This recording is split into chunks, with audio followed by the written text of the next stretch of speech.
À l'hôtel du Far West. Partie 1. On m'avait affirmé à la direction provinciale que je trouverais un excellent hôtel à L+. Comptant passer une quinzaine de jours dans cette localité pour y inspecter les 3 écoles existantes, je devais absolument trouver un endroit commode pour me détendre. Après les enquêtes de la journée et, le cas échéant, avoir la possibilité de mettre dans le calme la dernière main à mes rapports. En fait, m'expliqua un ami, il existe 2 hôtels à L+. On ne parle jamais du second parce que c'est un endroit mal famé, fréquenté par des filles peu farouches et où toutes les grandes gueules de l'agglomération se donnent rendez-vous. Les hauts fonctionnaires, comme tous les gens convenables, ne songeraient pas à aller se fourvoyer dans cet endroit de débauche. C'est pourquoi on ne t'a signalé que l'Hôtel Atlantique, établissement très bien tenu par un Hollandais et jouissant d'une excellente renommée. Ayant toujours refusé de me comporter en mouton, je me sentais piqué par la curiosité et insistais pour connaître les coordonnées de cet hôtel de si mauvaise réputation. Si tu y tiens, soupira mon informateur, il s'agit de l'hôtel du Far West. C'est tout dire. L'enseigne est suffisamment parlante que pour faire comprendre aux clients non avertis ce qui l'attend.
vigoureusement mon ombre sur la route poudreuse.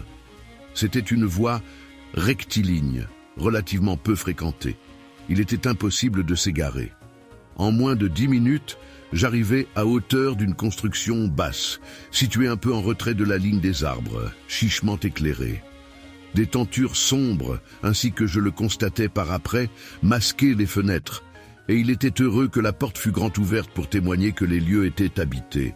On menait grand bruit à l'intérieur, des cascades de rires et de cris jaillissaient par vagues jusqu'à la route. Lorsque je franchis le seuil de la grande salle, je fus enveloppé dans un épais nuage de fumée qui me piqua les yeux, tandis qu'une odeur âcre de bière me prenait à la gorge. Ébloui par la lumière de 2 ampoules nues qui se balançaient au plafond, je ne distinguais d'abord rien de précis. Puis, je repérais le bar rustique dans un coin sombre, remarquais les petites tables en bois blanc le long des murs, ainsi que la grande table de ping-pong occupant tout le centre de la pièce. 2 hommes s'y expliquaient, raquettes en main. À mon entrée, les rires s'étouffèrent et les cris moururent progressivement. Un grand silence hostile plana sur l'assemblée. Des visages noirs et blancs se tournèrent dans ma direction, m'étudiant comme une créature appartenant à une espèce disparue. Peu de femmes, sinon des noirs dans des robes ou des pagnes de couleur. Les hommes, en short ou en pantalon kaki, se contentaient de porter un gilet de corps qui constituait apparemment la tenue réglementaire de l'endroit. Sans trop m'inquiéter de cet accueil froid, je me dirigeais tranquillement vers le bar et m'y appuyais sur un coude. Le barman, un mulâtre herculéen au nez fortement épaté, m'y considérait les bras croisés et les sourcils froncés. Une bière,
côté de monsieur l'inspecteur. Ce fut le signal d'une tempête, d'une tornade de hurlements d'enthousiasme que l'on dut entendre à plusieurs centaines de mètres de là. Mon hôte m'attrapa par le bras et me poussa vers une table où se trouvait déjà assise une fille légère de race noire. Il la bouscula sans façon pour me faire de la place. « Allez, Mariette, décampe, va-t'en faire pipi pendant que je discute avec monsieur l'inspecteur. Tu reviendras lui montrer tes nichons tout à l'heure. » Il s'installa devant moi, à califourchon sur une chaise, s'appuyant des 2 bras et du menton au dossier. Pendant que le mulâtre, métis, nous apportait 2 chopes mousseuses à souhait, il se présenta. Moi, c'est Loulou les Quéquettes. Lui-même, personnellement, en chair et en os, c'est moi qui suis le patron de cette boîte où on n'a jamais vu jusqu'à ce jour le bout d'un nez de ces fichus enseignants de mes fesses. Comme je m'étonnais poliment de cette surprenante réserve de l'agent professoral, le patron me fit part de ses griefs à leur égard. « Monsieur l'inspecteur, tu m'as l'air d'un bon zigoto. N'empêche que les gens de l'enseignement sont une bande de faux jetons, professeurs et directeurs en tête. Ces gaillards s'imaginent être sortis du cul de Jupiter. Ils nous regardent, nous les gens de l'administration, du commerce, nous les planteurs et les privés comme des moins que rien.